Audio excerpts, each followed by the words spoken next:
The creation of the Quran required the destruction of the earlier versions of the Quran, and the Dome of the Rock inscriptions are the first evidence of the existence of the Quran.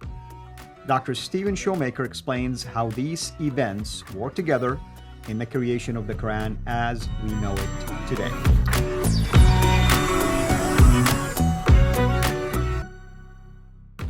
Today, Dr. J is going to continue unpacking that for us. Dr. J, welcome back. Right. Okay. So we've kind of stopped with what they have said concerning Al-Hajjaj. Let's continue that. And let's move back. And let's now go to De Premier. De Premier is another authority that Shoemaker brings in, who writes in 2010 this. Along with these new codices, he also sent instructions that all earlier versions, he is Abdul Malik, all earlier versions of the Quran should be gathered up and destroyed, exactly as Uthman was said to have ordered in the canonical narrative. Hold on. Wait a minute. This is a story that we hear in Al-Bukhari that happened with Uthman. But when De Premier is saying is, no, this actually took place during the time of Abdul Malik. And you see reference to this, proving that that which was really something that Abdul Malik did is being redacted back to Uthman in the later traditions. Can you see why now? Because you've got competing codices. So what you can do with the competing codices, you destroy them. And competing politics, probably. But that's happening at the end of the 7th century, not the mid-7th century, okay? So De Premier brings that up. Shoemaker then concludes, there is a well-attested tradition that Al-Hajjaj sent codices containing his newly standardized text of the Quran to the various imperial centers of the Caliphate, including Egypt, Damascus, Medina, Mecca, Kufa, and Basra, intending that this version would supplant the local versions then in use. Hold on a minute. Did we just hear that story in the previous episodes?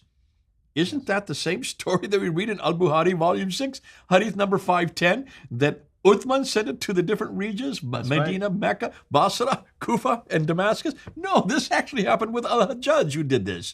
So this is happening actually in the the changing of the century between the late 7th up into the 8th century. This is happening around 700 to 705.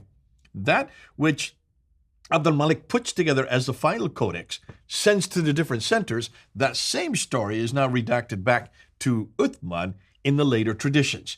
Notice what later traditions?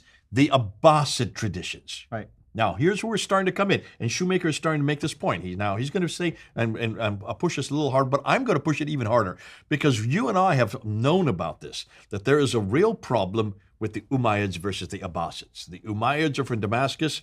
The Abbasids are Persian. They are from what is today Baghdad. Two different centers. Damascus over here, Baghdad over here. Remember, the Baghdad didn't exist. That was Ctesiphon. They were the Persians. They don't really have any power. They hated the Umayyads because the Umayyads were one that took over the power. Right. And so when they come to power in 750, what do? They eradicate everything, change everything, and then take what happened earlier and redact it back to their own principle. That's what I meant by competing politics. Oh, that's it's starting to come out now, and this is right. what Shoemaker is pointing to. Let's look at the next one, and this is from Hamdan. So now he's quoting Hamdan, who writes in 2010, Al-Hajjaj, who is the one who is the governor for Abdul Malik. He is the governor in what is today Iraq, in that area, the Persian area. Deputizes a committee and charges them with inspecting all the musahif that were in private ownership and to tear up every musahif that differed from the new imperial standard. As compensation, the owner was paid 60 dirham. So you can see, instead of burning them, he tears them up, has them torn up. Nonetheless, it's a destruction. It's a wholesale destruction of anything that disagreed with this canonized musaf that's put together by in this case, Hajjaj, under the direction of course, our good friend Abdul Malik. The Premier comes back and continues. We get a glimpse of this, he says, in this editorial effort in Al-Amash, who in 765 talks about this. Now, 765, now you're in the mid-8th century. He's referring back to this. This is just at the beginning of the Abbasid. He is still free to write about this, and this is what he says. He noticed that these writings can be found in both Sahih Muslim and Al-Bukhari, and he says this, compose the Quran. This is Hajjaj speaking to the scribes who are to do this. And this is what Al-Hajjaj says, according to Al-Amash. Compose the Quran as Gabriel composed it. The writing that includes mention of the cow, and the writing that includes mention of the women, and the writing that includes mention of the family of Imran. So there are 3 surahs that are referred there that they are to compose, which means it seems like separate writings. Bring them in and compose it. Women, family of Imran, and the cow, right? Shoemaker. So, chapter 3, chapter 4, basically. So that's what they're referring to. And they're turned to these chapters, right, which are in the Quran today. So you can see this has been brought. Hold on to that idea, because we're going to come back to that idea. And then you have Shoemaker saying this. Some of these writings, these chapters, it would appear even borne names that would ultimately be given to some of the Quran surahs. That's what you just brought up. Mm-hmm. The cow, that's chapter 2. The women, that's chapter 4. And the family of Imran, that's chapter 3. So now we have 2, 3, and 4. Right. All right? Material evidence of the cow's circulation as a discrete and independent text has really emerged in the form of a newly identified and soon-to-be published papyrus directly confirming the words of Al-Hajjaj in this report. So it looks like these are different chapters brought from different codices and put into one codex, which is the codex that then Al-Hajjaj is doing under the authority of Abd al-Malik. Shoemaker goes on and talks about the Dome of the Rock and looks at the inscriptions of the Dome of the Rock, which is this is prior to this codification. This is 692, where the codification starts in around 700, 705. But in 692, he says this: the Quranic inscriptions on the Dome of the Rock, installed by Abd al-Malik, are earliest surviving evidence for the text of the Quran. That's true. We don't find anything earlier than that. Differ from the now canonical version of the Quran in many places. We've said this over and over again. They are not the same. They're not even in the same order. But they are facsimiles of what then became the Quran. So this is the precursor to what then became the Quran. How can this be if the text of the Quran had already been firmly established already 40 years earlier in the reign of Uthman? Why didn't anybody thought that through?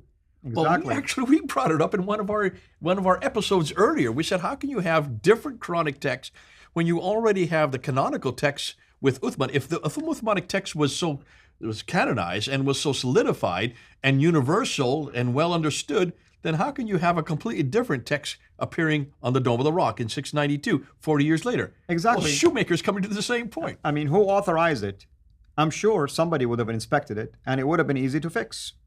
So, can you see, immediately we're now really starting to ask some really damaging questions. In the next episode, what I want to do is I want to look at 12 reasons for a later Quranic creation. And these are 12 reasons that I've pulled out from what Shoemaker is saying. So I want to go into them and unpack them, because then you'll see exactly the step by step where he's going to go with his paradigm. Wonderful. Thank you so much as always. I hope everybody is enjoying this series. And as you can see, we're beginning to climb basically into a climax, if you wish, of serious issues that are arising from the many arguments that are being brought up in Shoemaker's book. Till next episode, have a blessed day. Thank you for watching this video. Be sure to like and subscribe to our channel, CIRA International, and click on the bell so that you receive notifications whenever we publish a new video or go live. I would also like to appeal to you to consider becoming a Patreon patron by clicking the link right below. By doing so, you can give towards the production of these videos.